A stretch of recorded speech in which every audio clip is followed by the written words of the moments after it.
અરે આ શું થઈ ગયું? આજે તો બહુ ભયાનક એક્સિડન્ટ જોવા મળ્યું. તો કહાની કઈક એવી છે. આજે છે રવિવાર. મેં કીધું નવરા હોય ચાલો ગધેથર આટો મારતા આવે. પછી અમે નીકળી ગયા ગધેથર ગાયત્રી આશ્રમ બાજુ. પછી એન્ટર થઈ ગયા ગધેથરમાં. હજી તો અહીંયા પહોંચ્યા તો એટલી ટ્રાફિક છે. જોઈ લો ટ્રાફિક.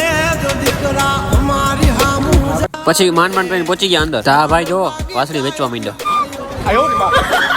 કોઈને ફ્રીમાં લેવી ફોલો કરી દેજો. અહીંયા તો જો ગાંડી ટ્રાફિક છે. ક્યાંક ભૂલા પડી જાય નહીં. થોડોક આગળ ગયો તો મારો ફેન મળી ગયો. પછી અમે આવી ગયા મંદિરની અંદર. આનું ડેકોરેશન જોઈને તો મિલન ખુશ થઈ ગયો. હાલો ગાયત્રી માના દર્શન કરી લઈ અને તમે કરી લ્યો. પછી કોમેન્ટ કરી દો. પછી હાવ બહાર નીકળ્યા તો ત્યાં ગાડી હલવાઈ ગઈ હતી. મેં કીધું આ કેમ હલવાઈ ગઈ? આ ભાઈને પૂછવા દે. કિસ તરહ હુઆ મેં નહીં બતાઉંગા. ફસ ગયા હતા. પછી અમે નીકળી ગયા વાડીયુમાંથી. પણ વાડીયુમાં એટલી ટ્રાફિક હતી. આ બેટ જો જાય જાણે કોઈની જાનમાં જવું હોય.